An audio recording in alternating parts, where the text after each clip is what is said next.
All ನಮಸ್ಕಾರ ಎಲ್ಲರಿಗೂ welcome back to Shivamogga all in one YouTube channel. ನಾನು ನಿಮ್ಮ ಪ್ರೀತಿಯ ಬೀದರ್ ಹುಡುಗಿ. ನಮ್ಮ ಇಯರ್ ಎಂಡ್ ಟ್ರಿಪ್ನ ಲಾಸ್ಟ್ ಡೇ ವ್ಲಾಗ್ ಇದು. ನಿನ್ನೆ ಕಾಪು ಬೀಚ್ ನೋಡಿಕೊಂಡು ಅಲ್ಲಿಂದ ಊಟ ಎಲ್ಲ ಮುಗಿಸ್ಕೊಂಡು ನೈಟ್ ಉಡುಪಿಗೆ ಹೊರಟ್ವಿ. ಉಡುಪಿಲೇ ಸ್ಟೇ ಮಾಡಿಕೊಂಡು ಅರ್ಲಿ ಮಾರ್ನಿಂಗು ಉಡುಪಿ ಕೃಷ್ಣ ಮಂದಿರ ದರ್ಶನ ಮಾಡಿಕೊಂಡು ಅಲ್ಲಿಂದ ನಾವು ಸೆಂಟ್ ಮೇರಿ ಐಲ್ಯಾಂಡ್ ಹೋಗೋಣ ಅಂತ ಪ್ಲ್ಯಾನ್ ಮಾಡ್ಕೊಂಡಿದ್ವಿ. ನಮ್ಮ ಪ್ಲ್ಯಾನ್ ಪ್ರಕಾರ ಉಡುಪಿಗೆ ಬರೋ ಅಷ್ಟರಲ್ಲಿ ನಾವು 10 ಗಂಟೆ ಆಗೋಗಿತ್ತು. ಅಷ್ಟರಲ್ಲಿ ಎಲ್ಲ ರೂಮ್ಸ್ಗಳು ಬುಕ್ ಆಗಿದ್ದು. ನಮಗೆ ಒಂದು ರೂಮ್ ಸಿಗೋ ಚಾನ್ಸಸ್ಸೇ ಇರಲಿಲ್ಲ. ಉಡುಪಿಲಿ 1 ಅವರ್ ರೂಮ್ಗೋಸ್ಕರ ಅಲ್ದಾಡಿದ್ರು, ಎಲ್ಲೂ ರೂಮ್ ಸಿಗಲೇ ಇಲ್ಲ. ಪರಿಚಯ ಇರೋರ್ಗೂ ಫ್ರೆಂಡ್ಸ್ಗೂ ಎಲ್ಲರಿಗೂ ಕಾಲ್ ಮಾಡಿ ಕೇಳಿದ್ರು, ಆದರೂ ಎಲ್ಲ ಕಡೆ ಫುಲ್ ಆಗಿದೆ. ಇಯರ್ ಎಂಡ್ ಅಲ್ವಾ, ಅದಕ್ಕೋಸ್ಕರ ಎಲ್ಲರೂ ಟ್ರಿಪ್ ಬಂದಿದ್ದಾರೆ. ಆಲ್ಮೋಸ್ಟ್ ಎಲ್ಲರೂ ಆನ್ಲೈನ್ ಬುಕ್ ಮಾಡ್ಕೊಂಡು ಬಂದಿದ್ದಾರೆ ಅಂತ ಎಲ್ಲ ಕಡೆ ಹೀಗೆ ಹೇಳ್ತಾಯಿದ್ರು. ನಾವು ಮೊದಲೇ ಆನ್ಲೈನ್ ಬುಕ್ ಮಾಡ್ಕೋಬೇಕಿತ್ತು, ಆದರೆ ನಾವು ಎಲ್ಲಿ ಸ್ಟೇ ಮಾಡ್ತೀವಂತ ನಮಗೆ ಗೊತ್ತಿರಲಿಲ್ಲ. ಸಿಕ್ಕದ ಕಡೆ ಸುತ್ತಾಡ್ಕೊತಿದ್ವಲ್ಲ, ಹಾಗಾಗಿ ನಮಗೆ ಬುಕ್ ಮಾಡೋಕ್ಕಾಗಿರಲಿಲ್ಲ. ರೂಮು ಸಿಗೋಕ್ಕೆ ಚಾನ್ಸಸ್ ಇರಲಿಲ್ಲ, ಸಿಗೋಕ್ಕೆ ಚಾನ್ಸಸ್ ಏನೂ ಸಿಗಲೇ ಇಲ್ಲ. ಕೊನೆಗೆ ಪ್ರೇಮ್ ಶಂಕರ್ ಇದ್ದಾರಲ್ಲ, ಅವ್ರ ಫ್ರೆಂಡ್ ಮನೇಲಿ ಸ್ಟೇ ಮಾಡ್ಕೊಂಡ್ವಿ. ಅಂದರೆ ಅವ್ರ ಫ್ರೆಂಡ್ ಕಾಲ್ ಮಾಡಿದ್ರು, ಅವರು ಉಡುಪಿಲಿ ಇರಲಿಲ್ಲ ಅಂತ ಅವ್ರ ಫ್ರೆಂಡ್ಗೆ ಹೇಳಿದ್ರು. ಪಾಪ ಅವ್ರು ನಮಗೆ ಅಲ್ಲಿ ಒಂದು ನೈಟ್ ಇರೋಕ್ಕೆ ಜಾಗ ಕೊಟ್ಟರು. ನೈಟ್ ಅಲ್ಲಿಂದ ನಾವು ಅಲ್ಲೇ ಉಳ್ಕೊಂಡ್ವಿ. ಬೆಳಗ್ಗೆ ಅರ್ಲಿ ಮಾರ್ನಿಂಗ್ ಫ್ರೆಶ್ ಅಪ್ ಎಲ್ಲ ಹಾಕ್ಕೊಂಡು ನಾವು ಕೃಷ್ಣ ಮಂದಿರ ದರ್ಶನ ಮಾಡೋಕ್ಕೆ ಹೋಗಿದ್ವಿ. ನಾವು ತುಂಬಾ ಬೇಗ ಹೋಗಿದ್ವಿ, ಅದಕ್ಕೋಸ್ಕರ ನಮಗೆ ಜಾಸ್ತಿ ಜನ ಏನಿರಲಿಲ್ಲ, ಕ್ಯೂ ಇರಲಿಲ್ಲ. ಬೇಗನೆ ದರ್ಶನ ಮುಗಿಸ್ಕೊಂಡ್ವಿ. ಆದರೆ ನಾವು ದರ್ಶನ ಮುಗಿಸ್ಕೊಂಡು ಆಚೆ ಬಂದಾಗ ನೋಡಿದ್ರೆ ನಾವು ನಿಂತ್ಕೊಂಡಿದ್ದು 10 ಪಟ್ಟು ಕ್ಯೂ ಇತ್ತು. ಅಲ್ಲಿ ಅಷ್ಟೊಂದು ಜನ ಸೇರಿದ್ರು. ಇಯರ್ ಎಂಡ್ ಕಂಟಿನ್ಯೂಸ್ ಆಗಿ ರಜೆ ಇತ್ತಲ್ಲ, ಅದಕ್ಕೋಸ್ಕರ ತುಂಬಾ ಜನ ಬಂದಿದ್ರು ಅಂತ ಅನಿಸುತ್ತೆ. ಆದರೆ ನಾವು ಬೇಗ ಹೋಗಿದ್ದಕ್ಕೆ ಆರಾಮಾಗಿ ದರ್ಶನ ಎಲ್ಲ ಬೇಗ ಮುಗ್ದೋಯ್ತು. ಹಾಗೆ ಇದಕ್ಕೂ ಮುಂಚೆ ಎಲ್ಲ ಕಡೆ ಸುತ್ತಾಡಿದ್ವಿ, ಆದರೆ ಎಲ್ಲೂ ಶಾಪಿಂಗ್ ಮಾಡಿರಲಿಲ್ಲ ಅಂತ ಇಲ್ಲೊಂದು ಸ್ವಲ್ಪ ಶಾಪಿಂಗು ಮಾಡ್ಕೊಂಡ್ವಿ. ಹುಡುಗಿರು ಹಾಗೆ ಅಲ್ವಾ, ಶಾಪಿಂಗ್ ಇಲ್ಲ ಅಂದರೆ ಆ ಟ್ರಿಪ್ಪೇ ಇನ್ಕಂಪ್ಲೀಟ್ ಆಗಿ ಹೋಗುತ್ತೆ. ಅದಕ್ಕೋಸ್ಕರ ಲಾಸ್ಟ್ ಡೇ ಅಂತ ಒಂದು ಸ್ವಲ್ಪ ಶಾಪಿಂಗ್ ಎಲ್ಲ ಮುಗಿಸ್ಕೊಂಡು ದರ್ಶನನೂ ಎಲ್ಲ ಆರಾಮಾಗಿ ಮುಗಿಸ್ಕೊಂಡು ದರ್ಶನ ಆದಮೇಲೆ ಆಚೆ ಬಂದು ತಿಂಡಿ ಎಲ್ಲ ತಿಂದ್ಕೊಂಡು ನಾವಲ್ಲಿಂದ ಸೆಂಟ್ ಮೇರಿ ಐಲ್ಯಾಂಡ್ಗೆ ಹೊರಡಬೇಕಾಗಿತ್ತು. ನನಗೆ ಬೋಟಿಂಗ್ ಅಂದ್ರೇ ತುಂಬಾ ಭಯ. ಆ ನದಿಗಳಲ್ಲಿ ಒಂದು ಸ್ವಲ್ಪ ಆರಾಮಾಗಿ ಕರ್ಕೊಂಡು ಬರ್ತಾರೆ. ಆದರೆ ಈ ದ್ವೀಪಕ್ಕೆ ಹೋಗುವಾಗ ಬೀಚ್ನಲ್ಲಿ ಬೋಟಿಂಗ್ ಹೋಗೋದಂತೂ ಇಮ್ಯಾಜಿನ್ ಮಾಡ್ಕೊಂಡು ನಂಗೆ ತುಂಬಾ ಭಯ ಆಗ್ತಾಯಿತ್ತು. ಹೋಗೋದು ಬೇಡ ಅಂತ ನಾನು. ಆದರೆ ನನ್ನ ಹಸ್ಬೆಂಡು ಇಲ್ಲ, ಅಲ್ಲಿ ಭಯನೇ ಆಗಲ್ಲ, ಹೋದ ತಕ್ಷಣವೇ ಎಂಜಾಯ್ ಮಾಡ್ಬೋದು, ಭಯ ಅನ್ನೋದೇ ಮರ್ತೋಗುತ್ತೆ ಈ ಥರ ಎಲ್ಲ ಹೇಳಿ ಕರ್ಕೊಂಡು ಹೋದರು. ಸೇಮ್ ಅದೇ ಥರ ನನಗೂ ಆಯಿತು. ಅಲ್ಲಿ ಹೋದ್ಮೇಲೆ ಸ್ವರ್ಗದ ಥರ ಕಾಣಿಸ್ತು. ಸಮುದ್ರ ಮಧ್ಯೆ ಕರ್ಕೊಂಡು ಹೋಗ್ಬಿಡ್ತಾರೆ. ಕರ್ಕೊಂಡು ಹೋಗುವಾಗಲೂ ಅಷ್ಟೇ ಒಂಚೂರು ಭಯ ಆಗಲಿಲ್ಲ. ಸಾಂಗ್ ಎಲ್ಲ ಹಾಕಿರ್ತಾರೆ, ಡ್ಯಾನ್ಸ್ ಎಲ್ಲ ಮಾಡಿಕೊಂಡು ಕುಣಿದಾಡ್ಕೊಂಡು ಆರಾಮಾಗಿ ಹೋದ್ವಿ. ಇನ್ನು ಅಲ್ಲಂತೂ ನಾವು ಯಾವ ಲೋಕದಲ್ಲಿದ್ದೀವೋ ಐಲ್ಯಾಂಡಲ್ಲಿ ಅಂತಲೇ ಗೊತ್ತಾಗಲ್ಲ. ಸುತ್ತಮುತ್ತ ಹಚ್ಚ ಹಸಿರು, ನೀರು, ಬೆಟ್ಟ, ಈ ಥರ ತುಂಬಾ ಬ್ಯೂಟಿಫುಲ್ ಆಗಿತ್ತು. ನೀವು ಒಂದ್ಸಲ ಫ್ರೀ ಆಗಿದ್ದಾಗ ಈ ಥರ ಪ್ಲೇಸ್ಗೆ ಮಿಸ್ ಮಾಡದೆ ವಿಸಿಟ್ ಮಾಡಿ ನೋಡಿ ಫ್ರೆಂಡ್ಸ್ ಆ್ಯಂಡ್ ಫ್ಯಾಮಿಲಿ ಜೊತೆ. ತುಂಬಾ ಹ್ಯಾಪಿ ಆಗಿರ್ತಾರೆ.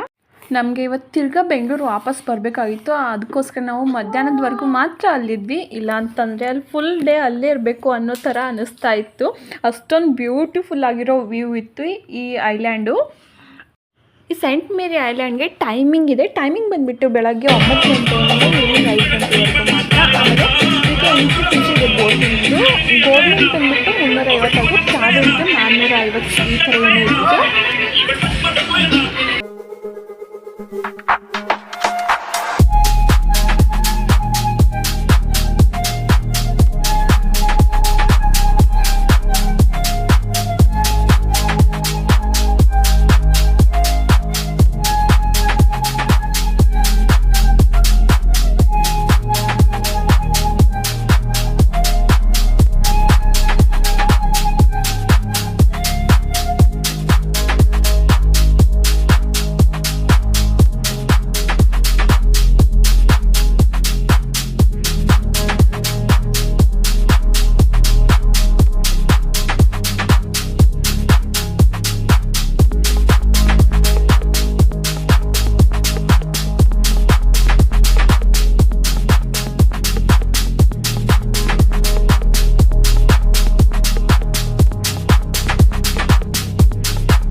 ಸೇಫಾಗಿ ಕರ್ಕೊಂಡು ಹೋಗ್ಬಿಟ್ರು. ಸಾಂಗು ಡಾನ್ಸ್ಗಳ ಮಧ್ಯೆ ಯಾವಾಗ ಹೋಗಿ ತಲುಪಿದ್ವಿ ಅಂತಲೇ ಗೊತ್ತಾಗಲಿಲ್ಲ. ಟೈಮ್ ಯಾವಾಗ ಹೋಗುತ್ತೆ ಅಂತಲೇ ಗೊತ್ತಾಗಲ್ಲ ಅಲ್ಲಿ ಹೋದ್ಮೇಲೆ.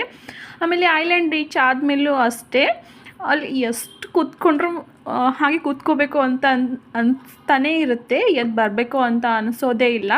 ಆದರೆ ನಾವು ಹೋದಾಗ ಒಂದು ಸ್ವಲ್ಪ ಬಿಸಿಲು ಜಾಸ್ತಿ ಇತ್ತು ಅಂತ ನಾವು ಸ್ವಲ್ಪ ಬೇಗನೆ ಹೊರಟು ಬಂದ್ವಿ. ಒಳಗಡೆ ಜ್ಯೂಸು, ತಿಂಡಿ ತಿನಿಸುಗಳು, ಹಾಗೆ ಒಂದು ಸ್ವಲ್ಪ ಶಾಪಿಂಗು ಎಲ್ಲನೂ ಇರುತ್ತೆ. ಒಂದು ಸ್ವಲ್ಪ ತಿನ್ಕೊಡು, ಒಂದು ಸ್ವಲ್ಪ ಶಾಪಿಂಗು ಮಾಡಿಕೊಂಡು ಅಲ್ಲಿ ಒಂದು ಸ್ವಲ್ಪ ಡ್ಯಾನ್ಸು ಗಿನ್ಸು ಮಾಡ್ಕೊಂಡು ನಾವು ಸ್ಪೀಕರ್ ಎತ್ಕೊಂಡು ಹೋಗಿದ್ವಿ. ಅದಕ್ಕೆ ಜೋರಾಗಿ ಸೌಂಡ್ ಇಟ್ಕೊಂಡು ನರ್ತಾಡ್ಕೊಂಡು ಹೋದರೆ ಸುತ್ತಮುತ್ತಲು ನಮಗೆ ನೋಡ್ತಾಯಿದ್ರು, ಅಷ್ಟೊಂದು ಕಾಮಿಡಿ ಆಗಿತ್ತು. ಹಾಗೆ ಒಂದು ಸ್ವಲ್ಪ ಎಲ್ಲನೂ ಡ್ಯಾನ್ಸ್ ಗಿನ್ಸ್ ಮಾಡಿಕೊಂಡು ನೋಡಿಕೊಂಡು ಫೋಟೋ ಎಲ್ಲ ತೊಗೊಂಡು ಒಂದು ಸ್ವಲ್ಪ ರೀಲ್ಸು ಮಾಡಿಕೊಂಡು ಎಂಜಾಯ್ ಮಾಡಿದ್ವಿ ನಾವಂತೂ. ಹಾಗೆ ಇನ್ನು ಯಾರೆಲ್ಲ ನನ್ನ ಚಾನಲ್ಗೆ ಸಬ್ಸ್ಕ್ರೈಬ್ ಆಗಿಲ್ಲ ದಯವಿಟ್ಟು ಒಂದು ಸಲ ಸಬ್ಸ್ಕ್ರೈಬ್ ಮಾಡಿಕೊಂಡು ವೀಡಿಯೋನ ನೋಡ್ಕೊಳ್ಳಿ. ಹಾಗೆ ವಿಡಿಯೋ ಸ್ಕಿಪ್ ಮಾಡದೆ ಕೊನೆಯವರೆಗೂ ನೋಡಿ. ವಿಡಿಯೋ ಇಷ್ಟ ಆದರೆ ಲೈಕ್ ಮಾಡೋದನ್ನು ಮರಿಬೇಡಿ, ಮತ್ತು ನಿಮ್ಮ ಫ್ರೆಂಡ್ಸ್ ಆ್ಯಂಡ್ ಫ್ಯಾಮ್ಲಿಗೂ ಶೇರ್ ಮಾಡಿ, ಮತ್ತು ಪಕ್ಕದಲ್ಲಿರೋ ಬೆಲ್ ಐಕನ್ನು ಒಂದು ಸಲ ಪ್ರೆಸ್ ಮಾಡಿ. ಬಿಕಾಸ್ ನಾನು ಹಾಕೋ ಪ್ರತಿಯೊಂದು ಹೊಸ ವಿಡಿಯೋ ಫಸ್ಟ್ ನೋಟಿಫಿಕೇಷನ್ ನಿಮಗೆ ಬರುತ್ತೆ. ನೋಡ್ತಾ ಇರ್ಬೋದು ನೀವು, ಸೆಂಟ್ರ್ ಒಂದು ಸ್ವಲ್ಪ ಭೂಮಿ ಇದೆ, ಸುತ್ತಮುತ್ತಲು ಎಲ್ಲ ಸಮುದ್ರ, ಅಲೆಗಳು, ಅಲ್ಲಿರೋ ನೀರು ಅಷ್ಟೇ ತುಂಬಾ ತಿಳಿಯಾಗಿದ್ವು. ನಾವು ವಿಸಿಟ್ ಮಾಡಿರೋ ಯಾವ ಪ್ಲೇಸಲ್ಲೂ ಅಷ್ಟೊಂದು ಬೋರು ಅಂತಲೂ ಅನಿಸ್ಲಿಲ್ಲ, ಸುಸ್ತು ಅಂತಲೂ ಅನಿಸ್ಲಿಲ್ಲ. ಯಾಕಂದರೆ ಆ ಪ್ಲೇಸ್ಗಳಿಗೆ ನೋಡಿನೇ ನಮ್ಮ ಹತ್ರ ಎನರ್ಜಿ ಇನ್ನೂ ಡಬಲ್ ಆಗ್ತಾಯಿತ್ತು. ಅಷ್ಟೊಂದು ಬ್ಯೂಟಿಫುಲ್ ಆಗಿರೋ ಪ್ಲೇಸ್ಗಳಿದ್ವು. ಇನ್ನು ಒನ್ ಡೇ ಇರೋಣ ಅಂತ ನನ್ನ ಹಸ್ಬೆಂಡ್ ಅಂತ ಇದ್ದರು. ಆದರೆ ನಾವೆಲ್ಲ ಮಕ್ಕಳಿದ್ದಾರೆ, ತುಂಬಾ ಸಾಕಾಗುತ್ತೆ ಅಂತ ವಾಪಸ್ ಬರೋಣ ಅಂತ ಇವತ್ತು ಬೆಂಗಳೂರಿಗೆ ಬಿಡ್ತಾಯಿದ್ವಿ.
ನಾನು ಮೂವಿಗಳಲ್ಲೆಲ್ಲ ಈ ಥರ ಐಲ್ಯಾಂಡ್ನ ನೋಡಿದ್ದೆ, ಆದರೆ ನನ್ನ ಜೀವನದಲ್ಲಿ ಈ ಥರ ಹೋಗ್ತೀನಂತ ಅಂದ್ಕೊಂಡೇ ಇರಲಿಲ್ಲ. ಫಸ್ಟ್ ಟೈಮ್ ಹೋಗಿದ್ದೆ. ಎಕ್ಸ್ಪೀರಿಯೆನ್ಸ್ ಮಾತ್ರ ತುಂಬಾ ಬ್ಯೂಟಿಫುಲ್ಲಾಗಿತ್ತು. ಅಲ್ಲಿ ಯಾವಾಗ ಟೈಮ್ ಹೋಯಿತು ಅಂತಲೇ ಗೊತ್ತಾಗಲಿಲ್ಲ.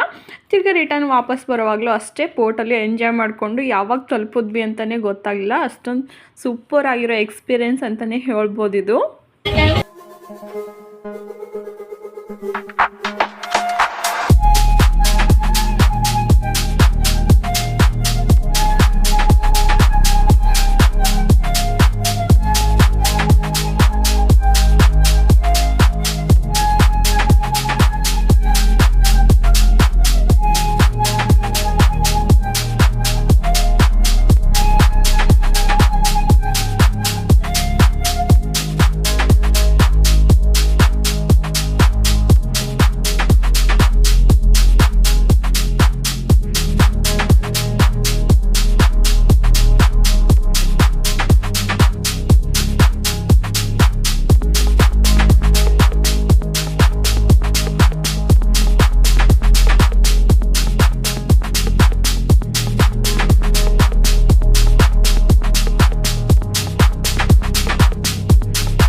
ಸೆಂಟ್ ಮೇರಿ ಐಲ್ಯಾಂಡ್ನ ಮುಗಿಸ್ಕೊಂಡು ನಾವು ಅಲ್ಲಿಂದ ಊಟ ಎಲ್ಲ ಮುಗಿಸ್ಕೊಂಡು ಬೆಂಗಳೂರು ಹೊರಡಬೇಕಾಗಿತ್ತು. ಬರೋ ದಾರಿಯಲ್ಲೇ ಮಹಾಲಕ್ಷ್ಮಿ ದೇವಾಲಯ ಅಂತ ಇದೆ, ಅದಂತೂ ತುಂಬಾ ಬ್ಯೂಟಿಫುಲ್ ಆಯಿತು.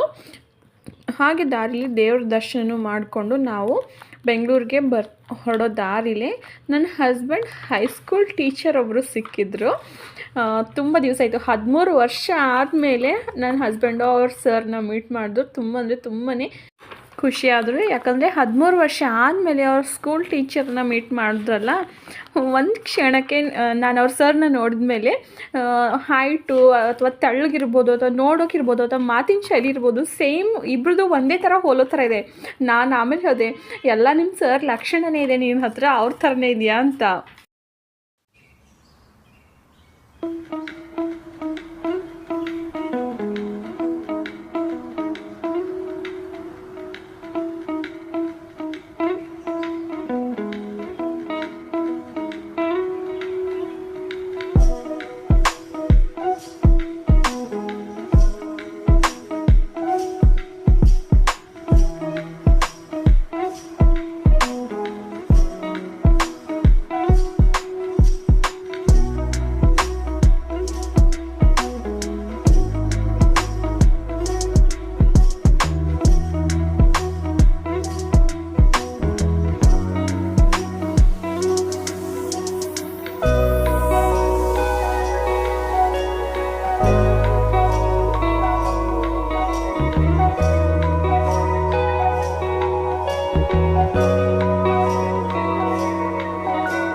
ಟ್ರಿಪ್ಪು ಸಕ್ಸಸ್ಫುಲಿ ಕಂಪ್ಲೀಟ್ ಆಯಿತು. ನಾವಲ್ಲಿಂದ ಶನಿವಾರ ಬಿಟ್ಟಿದ್ವಿ. ಬೆಂಗಳೂರು ತಲುಪೋಷ್ಟರಲ್ಲಿ ಭಾನುವಾರ ಬೆಳಗ್ಗೆ 4 ಗಂಟೆ ಆಗಿತ್ತು. ಆದರೂ ಎಲ್ಲೂ ಟೈರ್ಡ್ ಅಂತೂ ಅನಿಸ್ಲಿಲ್ಲ, ತುಂಬಾ ಎಂಜಾಯ್ ಮಾಡಿದ್ವಿ ಟ್ರಿಪ್ನ. ನಾವು ಹೋದ ವರ್ಷನೂ ಪ್ಲ್ಯಾನ್ ಮಾಡಿದ್ವಿ ಹೈದ್ರಾಬಾದ್ ಹೋಗೋಣ ಅಂತ. ಅದರಲ್ಲಿ ನಾವು ಬುಕ್ ಮಾಡಿರೋ ಟ್ರೈನಿಗೆ ಕ್ಯಾನ್ಸಲ್ ಆಗಿಬಿಡ್ತು. ಸೊ ಹೋದ ವರ್ಷ ಹೋಗೋಕ್ಕಾಗಲಿಲ್ಲ. ಈ ವರ್ಷ ಸಕ್ಸಸ್ಫುಲಿ ಕಂಪ್ಲೀಟ್ ಮಾಡಿಕೊಂಡು ತುಂಬಾ ಎಂಜಾಯ್ ಮಾಡಿದ್ವಿ, ಹ್ಯಾಪಿಯಾಗಿ ವಾಪಸ್ ಬಂದ್ವಿ. ಈ ವಿಡಿಯೋ ನಿಮಗೆ ಇಷ್ಟ ಆಗಿದೆ ಅಂತ ಅನ್ಕೋತೀನಿ. ಮುಂದಿನ ಹೊಸ ವಿಡಿಯೋಗೊಂದಿಗೆ ನಾನು ನಿಮ್ಮ ಜೊತೆ ಸಿಗ್ತೀನಿ. ಅಲ್ಲಿವರೆಗೂ bye, take care, thank you for watching.